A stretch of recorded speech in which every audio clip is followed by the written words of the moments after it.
ఈ సంగతులు సమాప్తమైన తరువాత పెద్దలు నా వద్దకు వచ్చి చెప్పారు, ఇశ్రాయేలీయులు, యాజకులు, లేవీయులు, కనానీయులు, హిత్తీయులు, పెరిజ్జీయులు, యెబూసీయులు, అమ్మోనీయులు, మోయాబీయులు, ఈజిప్టు దేశీయులు, అమ్మోరీయులు అనే దేశపు జనములలో నుండి తమకు తాము వేరుపరచుకొనక వారు చేసే అసహ్యమైన కార్యాలను తామే చేస్తూ వారి కుమార్తెలను పెండ్లి చేసుకుంటూ తమ కుమారులకు చేసుకుంటూ పరిశుద్ధ సంతతిగా ఉండవలసిన తాము ఆ దేశపు జనులతో కలిసికొన్నవారయ్యారు. ఈ అపరాధము చేసిన వారితో పెద్దలు, అధికారులు నిజముగా ముఖ్యులై ఉన్నారు. నాయకులే ప్రజలను పెడతో పట్టిస్తున్నారు. జాతిలో సాంకర్యం ఏర్పడింది. నేను ఈ సంగతి విని నా వస్త్రమును పైదుప్పటిని చించుకున్నాను. నా తల వెంట్రుకలను, నా గడ్డపు వెంట్రుకలను పెరికివేసుకుని విభ్రాంతిపడి కూర్చున్నాను, అదిరిపడ్డాను. చెరపట్టబడిన వారి అపరాధాన్ని చూచి ఇశ్రాయేలీయుల దేవుని మాటకు భయపడిన వారందరూ నా వద్దకు కూడి వచ్చారు. నేను విభ్రాంతి చెందిన వాడను. సాయంత్రపు అర్పణ వేళ వరకు కూర్చున్నాను. సాయంత్రపు అర్పణ వేళలో శ్రమ తీరగా నేను లేచి నా వస్త్రమును పైదుప్పటిని చించుకుని మోకాళ్ల మీద పడి నా దేవుడైన యెహోవా తట్టు చేతులెత్తి ప్రార్థించాను. నా దేవా, నా దేవా, నా ముఖము నీ వైపు ఎత్తుకోవటానికి సిగ్గుపడి ఖిన్నుడనై ఉన్నాను. మా దోషములు మా తలలకు పైగా హెచ్చి ఉన్నవి. మా అపరాధం ఆకాశమంత ఎత్తుగా పెరిగి ఉన్నది. మా పితరుల దినములు మొదలుకొని నేటి వరకు మేము మిక్కిలి అపరాధులము. మా దోషములను బట్టి మేము మా రాజులు, మా యాజకులు, అన్యదేశముల రాజుల వశమునకు, చెరకు, దోపుడుకు నేటి దినమున ఉన్నట్టు అప్పగించబడడం చేత మిగుల సిగ్గునొందిన వారమయ్యాము. అయితే ఇప్పుడు మా దేవుడు మా నేత్రములకు వెలుగిచ్చి మా దాస్యములో మమ్ములను తెప్పరిల్ల చేయునట్లుగా, మాలో ఒక శేషము ఉండనిచ్చునట్లుగా, తన పరిశుద్ధ స్థలమందు మమ్మను స్థిరపరచునట్లుగా మా దేవుడైన యెహోవా మా ఎడల దయచూపాడు. సోదరీ సోదరులారా, ఈ అధ్యాయంలోని ప్రార్థన ఎంతో ఘనమైనది. చెరతరువాత రాయబడిన గ్రంథాలలో 3 ముఖ్యమైనవి ఉన్నాయి. ఈ మూడింటిలో ప్రతిదానిలో 9వ అధ్యాయంలో గొప్ప ప్రార్థన ఉన్నది. ఎజ్రా 9వ అధ్యాయం, నెహెమ్యా 9వ అధ్యాయం, దానియేలు గ్రంథం 9వ అధ్యాయం. ఇప్పుడు ఇక్కడ ఎజ్రా 9వ అధ్యాయంలో చేస్తున్న ప్రార్థనను గమనించండి. దేవుని ప్రజలలో ప్రవర్తిల్లిన సాంకర్యాన్ని బట్టి ఎజ్రా ఈ ప్రార్థన చేశాడు. ఈ అధ్యాయంలో అన్యజాతుల పేర్లు చెప్పబడ్డాయి. హిత్తీయ జాతిని గమనించండి. చిన్న ఆసియా ఖండంలో ఎఫెసు, స్మర్నా, ట్రాయ్ అనే పట్టణాలను హిత్తీయులే నిర్మించారు. వీరు బలమైన అన్యజాతిగా ఏర్పడ్డారు. ఇశ్రాయేలీయులు వీరితో కలిసిపోయారు. యూదులు చెర నుండి తిరిగి వచ్చినప్పుడు వారికి ఆశాభంగమే కలిగింది. హగ్గయి ఈ విషయాన్ని గురించే ప్రవచించాడు. నెహెమ్యా కాలంలో యెరూషలేము గుమ్మాలు మరమ్మతు చేయబడ్డాయి. అయితే అంతటా ప్రజలలో నిరుత్సాహమే కనపడుతోంది. సైతాను వారిలో నిరాశను కలిగించాడు. ఇశ్రాయేలీయులు అన్యజాతులతో వియ్యమందుతున్నారు. జాతి నైతికంగా పతనమైపోయింది. నాయకులు కూడా ఈ సాంకర్యాన్ని అరికట్టలేకపోయారు. ఆ సందర్భంలో ఎజ్రా ఏమి చేశాడు? ఎజ్రా చూచినప్పుడు దేవాలయము కట్టబడి ఉన్నది, కాని ప్రాకారపు గోడలు లేవు. అవినీతి, విగ్రహారాధన ప్రజలలో చెలరేగుతున్నది. దేవుని ప్రజలు అధోగతికి దిగజారిపోయారు. అలాంటి విపత్కర పరిస్థితుల్లో ఎజ్రా ప్రార్థన చేస్తున్నాడు. దేవుని వాక్యానికి భయపడే వారందరూ అతనితో చేరారు. వారందరూ దేవుని వాక్యాన్ని విశ్వసించేవారే. మన దేవుడు ప్రేమ, అంతేకాదు ఆయన పరిశుద్ధుడు. ఆయన పాపాన్ని ఏమాత్రమూ సహించడు, శిక్షిస్తాడు. అవును, యోహాను శుభవార్త 14వ అధ్యాయం 15వ వచనంలో ప్రభు అన్నాడు, మీరు నన్ను ప్రేమించిన ఎడల నా ఆజ్ఞలను గైకొంటారు. ఎజ్రా చేతులెత్తి దేవునికి ప్రార్థన చేశాడు. చేతులెత్తాడు అంటే నిస్సహాయుడై దేవుణ్ణి పిలిచి, నన్ను సోదా చేయి తండ్రి అని అడుగుతున్నాడు. దేవునికి విరోధముగా అతడు ఏమీ తేలేదు, ఏమీ దాచిపెట్టి ఉండలేదు. 1 తిమోతి 2:8 ప్రతి స్థలమందు పురుషులు కోపమును సంశయమును లేనివారై పవిత్రమైన చేతులెత్తి ప్రార్థన చెయ్యాలి. ఎజ్రా ప్రార్థన మనఃపూర్వకమైనది, బహుబలము గలది. తన ప్రజలతో తనను తాను సంయుక్తపరుచుకుంటున్నాడు. మా దోషములు హెచ్చి ఉన్నవి, మా అపరాధములు పెరిగి ఉన్నవి అంటున్నాడు. అలాగే సోదరుడా, సోదరి, నీ సంఘముతో నిన్ను నీవు సంయుక్తపరుచుకోవాలి. సంఘ శరీరమంతా ఒక్కటే. పరాయి దేశంలో చెరలో ఉన్నప్పుడు తాము ఎన్నో కష్టాలనుభవించారు. దేవుడు పాపానికి శిక్ష తప్పక విధిస్తాడు. మన దేవుడు పరిశుద్ధుడు, ఆయన తీర్పరి. ఆయన వాక్యానికి ఎజ్రా భయపడ్డాడు, విధేయుడయ్యాడు, వాక్యాన్ని నమ్మాడు. 70 సంవత్సరాల చెర తీరిపోయింది. దేవుని ప్రజలు తమ వాగ్దత్త భూమికి వచ్చారు. కాని వీరు ఇక్కడ అన్యులతో కలిసిపోయారు. అయితే దేవుడు ఒక శేషము ఉండనిచ్చాడు. చాలామంది బబులోను నుండి తిరిగి రాలేదు, వచ్చిన కొందరు శేషం. పరిశుద్ధ స్థలమందు మమ్మను స్థిరపరచుమని వేడుకుంటున్నాడు. స్థిరపరచటం అంటే లంగరు వేయడం. యెషయా 22:22-23 నేను దావీదు ఇంటి తాళపు అధికార భారమును అతని భుజము మీద ఉంచుతాను.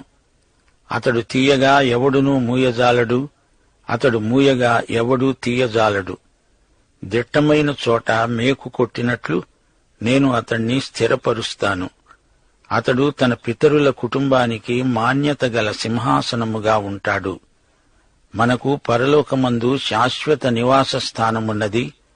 ఇశ్రాయేలీయులు తమ రక్షణను కోల్పోలేదు, కాని దేవుని ఆశీర్వాదాలు పోగొట్టుకున్నారు, బహుమానాలు కోల్పోయారు.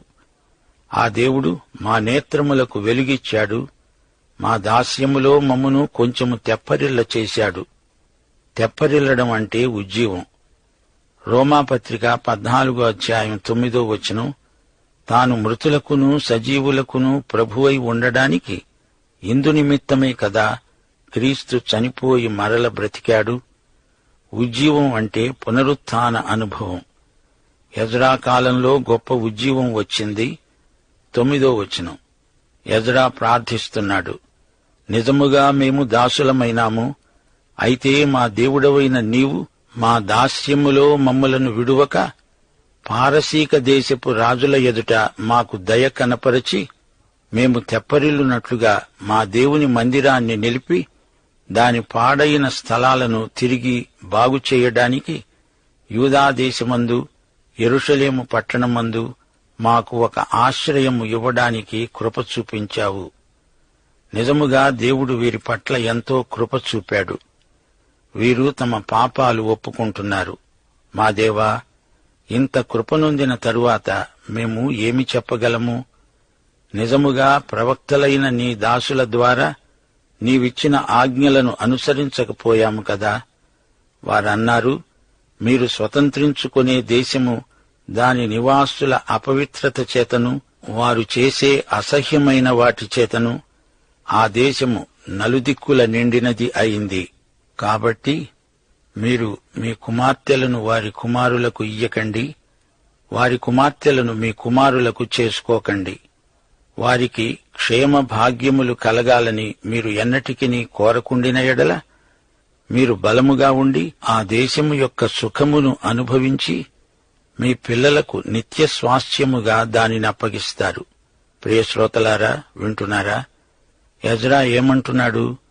మాకు రావలసిన ఆశీర్వాదాలు మేము పొందలేదు. మేము చేసిన పాపాలకు మాకు ఎక్కువ శిక్ష రావలసింది.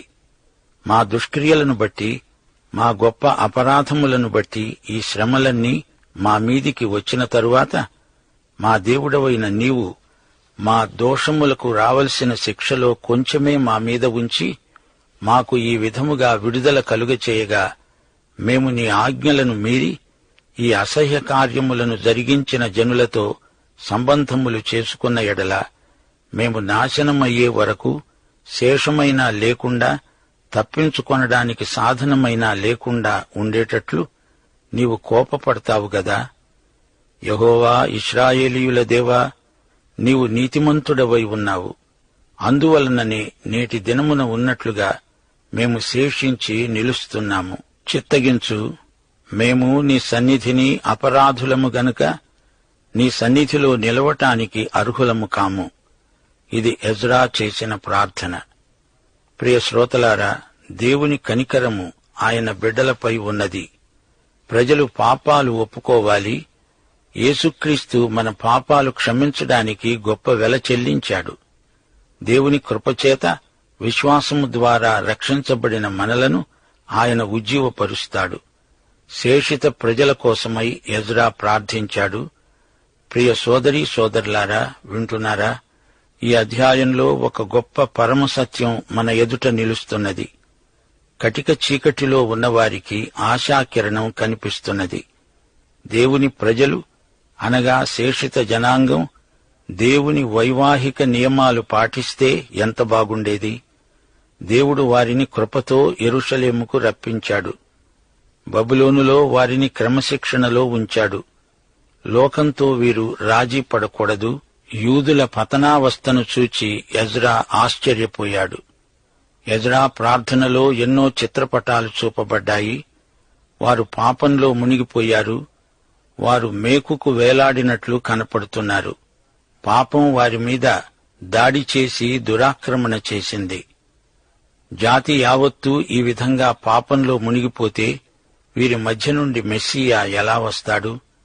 దేవుడు తన వాక్యాన్ని బయలుపరిచాడు, కాని వారు విధేయత చూపలేదు. దేవుడు వారికి కృపను అనుగ్రహించాడు. దేవుడు వారిని వెంటనే శిక్షించలేదు. అప్పుడు ఎజ్రా ఎంతో విభ్రాంతి చెందాడు. 103వ కీర్తన 10వ వచనం, మన పాపములను బట్టి మనకు ప్రతీకారం చేయలేదు, మన దోషములను బట్టి మనకు ప్రతిఫలమివ్వలేదు. దేవునికి స్తోత్రం. రోమాపత్రిక 2వ అధ్యాయం 4వ వచనం, దేవుని అనుగ్రహము మారుమనస్సు పొందడానికి నిన్ను ప్రేరేపిస్తున్నదని ఎరుగక ఆయన అనుగ్రహైశ్వర్యమును సహనమును దీర్ఘశాంతమును తృణీకరిస్తావా? ఎజ్రా గజగజ వణికిపోయాడు, మోకరిల్లాడు. దేవుని సన్నిధిలో నిలవడానికి అర్హులము కాము అని చెప్పాడు. 130వ కీర్తన 3వ వచనం, యెహోవా, నీవు దోషములను కనిపెట్టి చూచిన ఎడల ప్రభువా, ఎవడు నీ ఎదట నిలువగలడు? మా శ్రోతలు ఒక వాస్తవాన్ని గ్రహించాలి. న్యాయాధిపతుల కాలము నుంచి ఇశ్రాయేలీయులు అన్య స్త్రీలను పెళ్లాడుతూ వచ్చారు. వారి మతాచారాలను అనుకరించటం కూడా జరిగింది. సొలొమోను రాజు కూడా ఇదే పాపం చేశాడు. దేవుని ధర్మశాస్త్రం ప్రకారం ఇటు పాపాన్ని దేవుడు సహించడు. ఎజ్రా కాలంలో మరల ఇదే పాపం జరిగింది. సాంకర్యం కూడదని దేవుడు చెప్పినప్పుడు దానికి ఆధ్యాత్మిక కారణాలు ఎన్నో ఉంటాయి. అన్యురాలిని చేసుకున్నవాడు అన్య సాంప్రదాయాల్లో పడిపోతాడు. వివాహ విషయంలో దేవుని నియమాన్ని మీరిన తరువాత విగ్రహారాధన సంబంధమైన అపవిత్రత వారి జీవితాలలో చోటు చేసుకుంటుంది. మిశ్రమ వివాహాల వల్ల ఇశ్రాయేలీయులు గురితప్పి దేవుని చిత్తాన్ని గ్రహించలేకపోయారు. 2 కొరింథీ 6వ అధ్యాయం 14వ వచనంలో స్పష్టంగా చెప్పబడింది, అవిశ్వాసులతో జోడు కలవకూడదు. వివాహమందు 2 వ్యక్తులు ఏక శరీరమవుతారు. వారి విశ్వాసాలు వేరైతే ఏకీభావం కుదరదు. వారిద్దరిలో ఒకరు విశ్వాసి అయితే రాజీ మనస్తత్వం సహజంగా అలవడుతుంది. ఎజ్రా తన ప్రజల పాపాలను స్వయంగా చూచాడు. మోకాళ్ళూని ప్రార్థన చేశాడు. పాపం ఎంత భయంకరమైనదో ఎజ్రా గుర్తించాడు. పాపం ఒక్క మనిషితో పోదు, అనేక మందిని నాశనం చేసి విడుస్తుంది. ఎజ్రా తన జాతి పాపాన్ని తన పాపంగానే ఎంచి ప్రార్థిస్తున్నాడు. దేవుని ప్రేమ కనికరము వారికి ప్రాప్తించాయి అంటే దానికి వారు నిజంగా తగరు. దేవుని కృప మాత్రమే వారిని క్షమించింది. ఎజ్రా తన ప్రజల పాపాలను వారి పక్షాన ఒప్పుకుంటున్నాడు, ఏడుస్తున్నాడు, ఎంతో సిగ్గుపడుతున్నాడు. తన ప్రజలు పశ్చాత్తప్తులు కావాలని కోరుతున్నాడు. ఎజ్రా పరిశుద్ధతను గురించిన తన తీవ్ర వాంఛను వెలిబుచ్చుతున్నాడు. అలాగే ఈ రోజున మనం కూడా ఎజ్రాలాగే పరిశుద్ధత కోసం ప్రయాసపడాలి. మానవ సమాజం ఆధ్యాత్మిక విలువలను కోల్పోతున్న నేటి కాలంలో మనం కన్నీటితో దేవునికి ప్రార్థన చెయ్యాలి. దేవుని కృప కోసమే అభ్యర్థించాలి. దేవుని పవిత్ర న్యాయం ఎలాంటిదో గుర్తించాలి. అయితే దేవుని కృప కనికరాలు మనకు సదాకాలం కావాలి. అవి మనకు నిత్యావసరమైనవి. పాఠం ఇంతటితో సమాప్తం. ప్రభు అయిన యేసుక్రీస్తు వారి దివ్య కృప, తండ్రి అయిన దేవుని పరమ ప్రేమ, పరిశుద్ధాత్మ యొక్క అన్యోన్య సహవాసము, సమాధానము మనకందరికీ సదాకాలము తోడై ఉండునుగాక.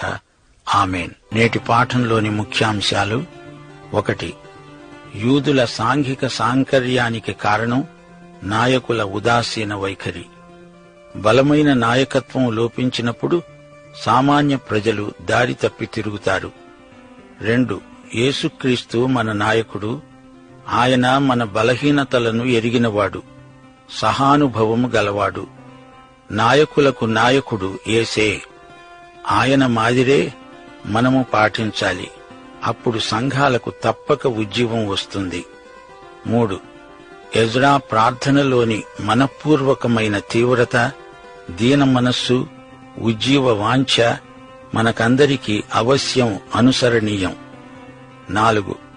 అవిశ్వాసులతో జోడు కలవకూడదు. వివాహ సాంకర్యాన్ని ఎజ్రా నెహెమ్యాలు అరికట్టారు. భార్యాభర్త ఏక శరీరమవుతారు. అలాగే యేసు విశ్వాసి ఏకాత్మ అవుతున్నారు. ఇవి నేటి పాఠంలోని ముఖ్యాంశాలు.